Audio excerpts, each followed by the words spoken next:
We have another exciting guest here with us today that is joining us, and I want to welcome you to the Tech and Space Leader Show, where we learn lessons from leaders of the next frontier. I am your host, Lisa Dreher, and I'm really excited to introduce our guest for today, Matt Vincent. He is co-founder of Rebel Systems. Welcome to the show, Matt. Thank you, Lisa. Absolutely. Thanks for making time to be here. Let's start by just having you give a little bit of background on yourself and Rebel Systems. Yeah, sure. I am a prior military Navy guy, did 11 years there, and then spent a lot of time in the satellite and networking kind of defense contractor world. I made stops at Tampa Microwave, Cubic, and a company called TCS, Telecommunication Systems, first. And kind of fell into a great situation with some great co-founders that we all wanted to work together, and Rebel Systems was born. Oh, that's amazing. So tell us a little bit about Rebel Systems. What do you guys do? Yeah, so we are a technology company. We have currently two focuses, one in power electronics and one in communications. We kind of take a different approach to development and go-to-market strategies where we don't want to be a me too. There are a lot of companies out there that do great things, but a me too is not something that we really want to do. So if we are going to build a power electronics capability, or if we're going to do a communications capability, it's got to be novel. It's got to serve a purpose.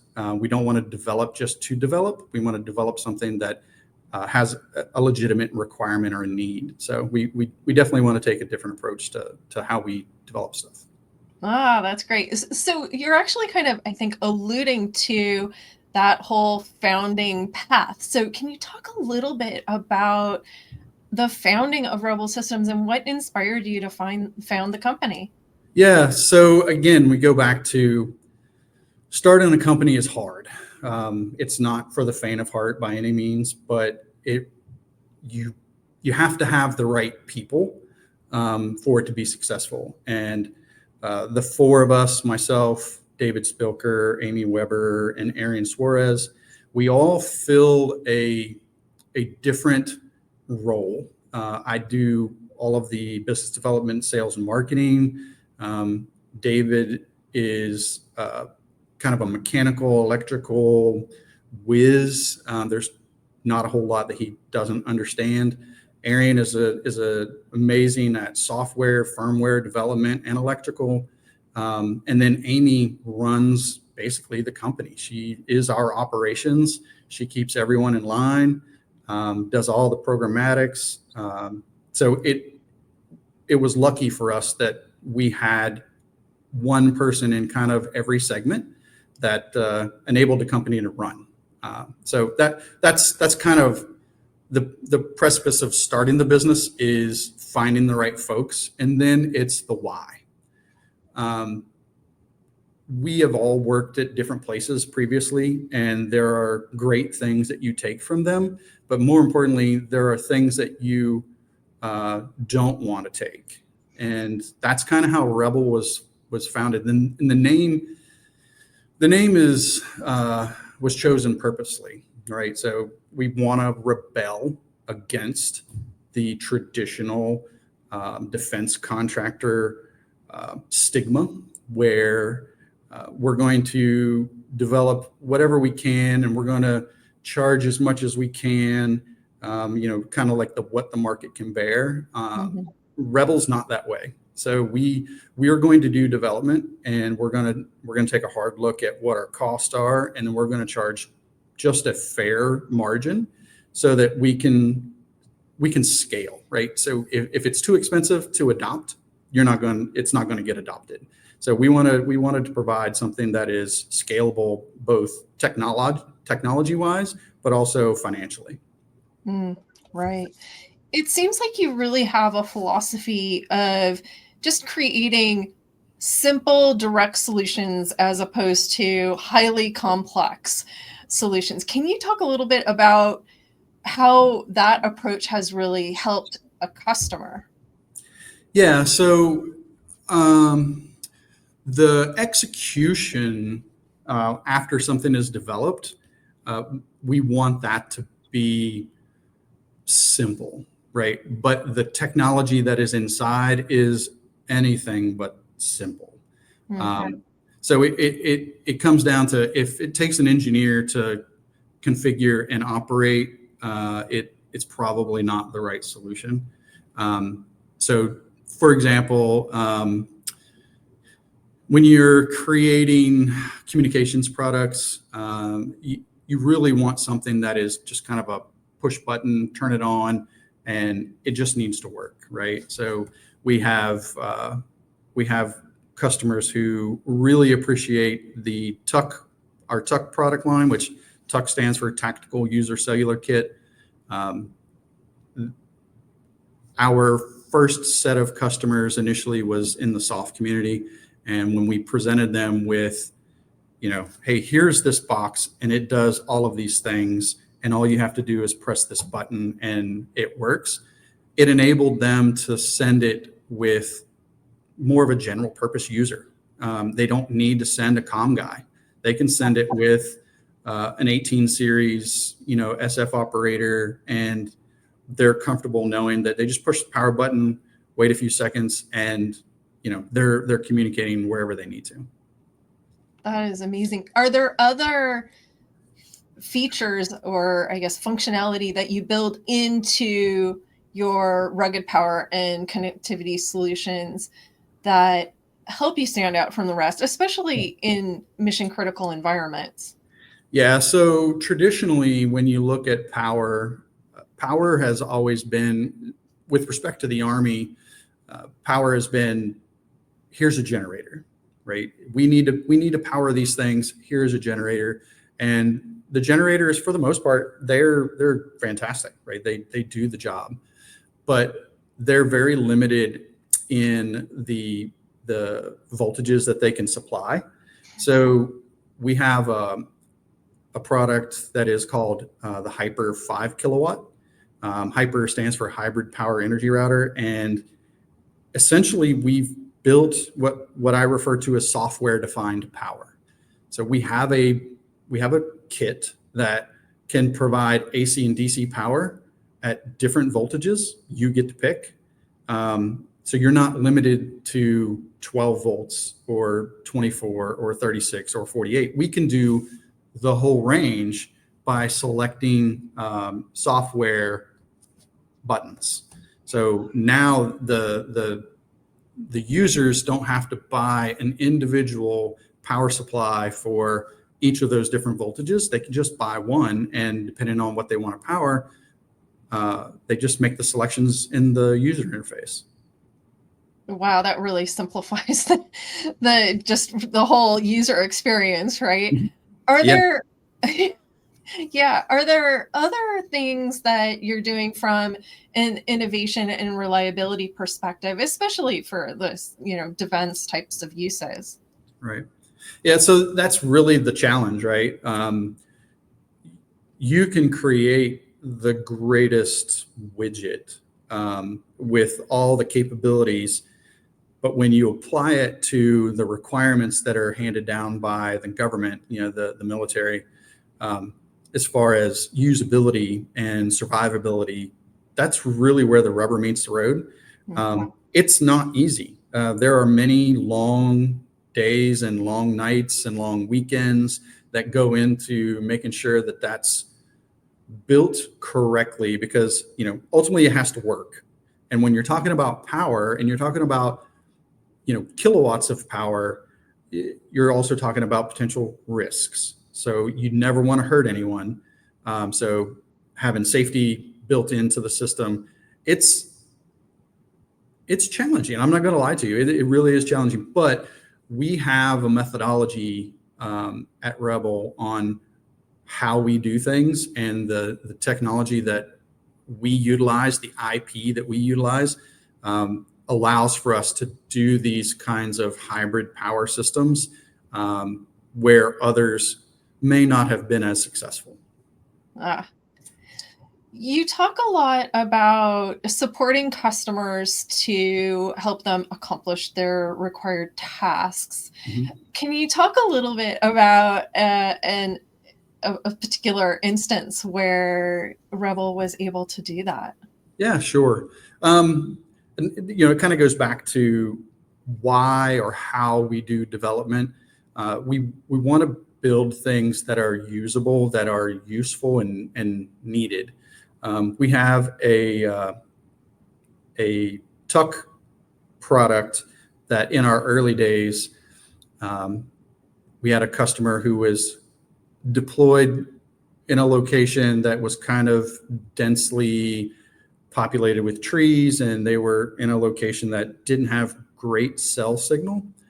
So what they did was they took our tuck and they created a basket out of some 550 cord, and then they threw it up over top. They threw the other end of the rope up over top of a real tall tree branch, and then they just kind of hoisted it up, and were able to get good cell signal. And then they connected to it via Wi-Fi, so they were able to communicate with the device.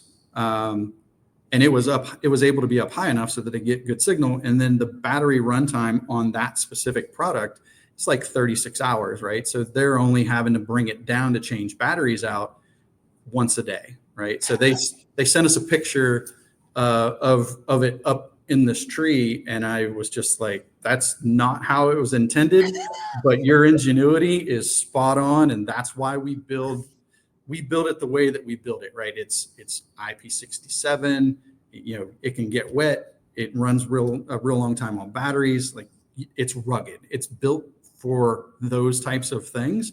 We didn't have that use case in mind when we built it, but the design allowed for them to do that, and they were successful. So that is such a great story.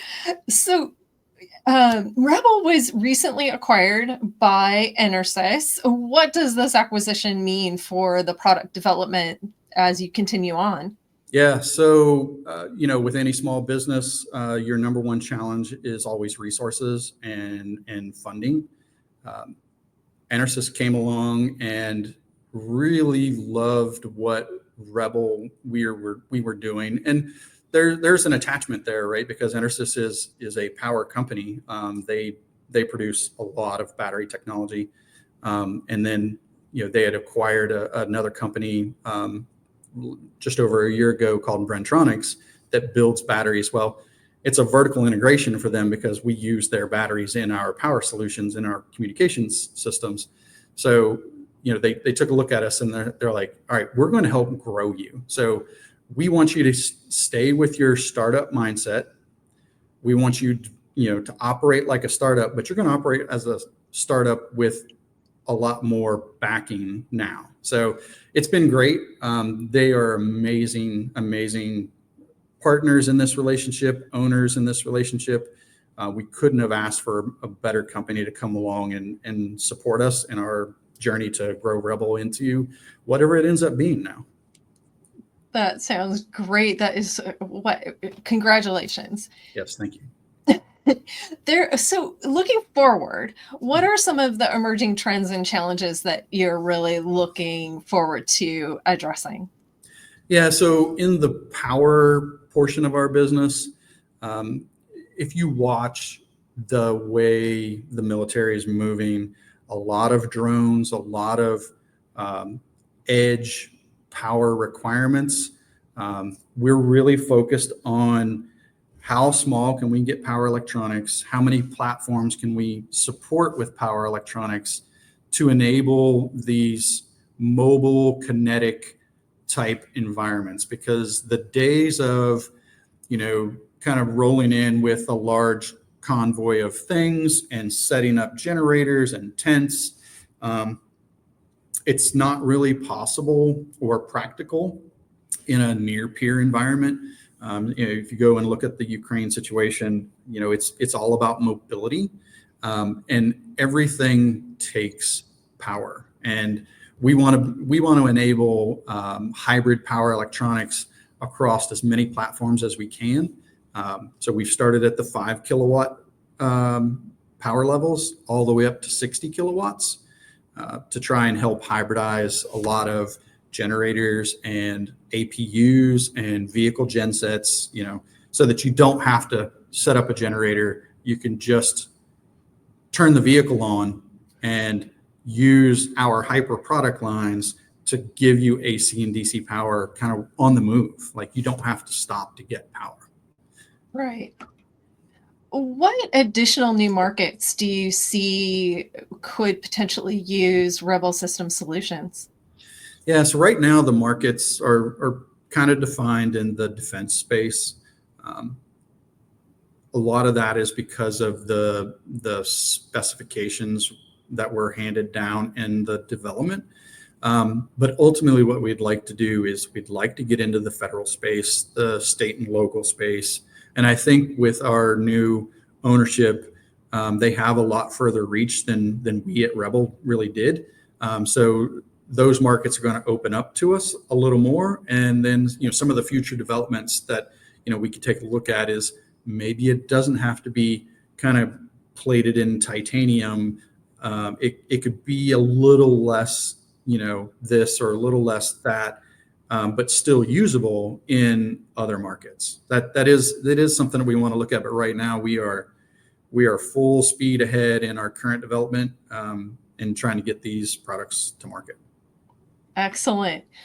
Well, for other founders that might be watching this, can you talk a little bit about staying mission focused and customer driven? Yeah. Again, this is not for the faint of heart. Like, starting a company is very difficult.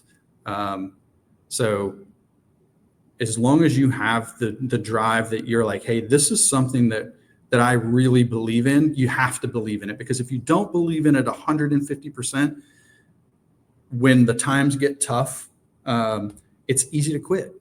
It really is. So I got to tell you, you have to pick something, number one, that right? You need to be good at whatever it is that you're trying to develop.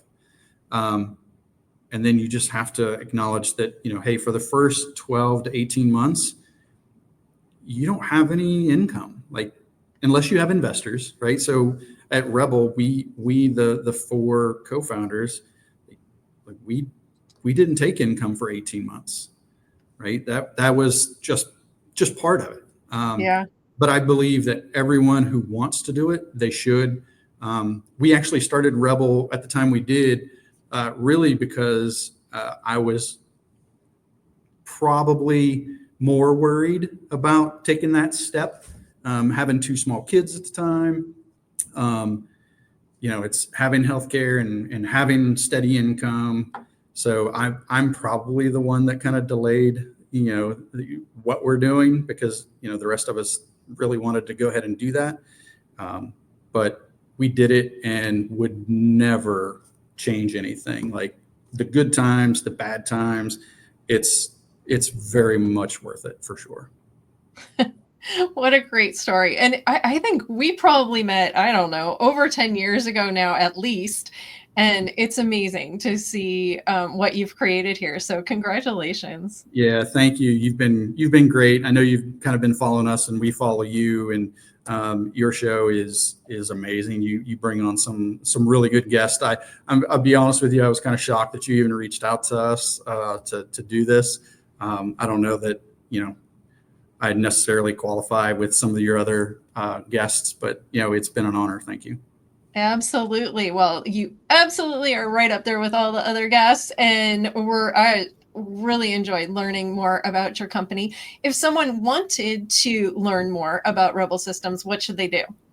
Yeah, so they can reach out to me at matt.vincent@rebelsys.com.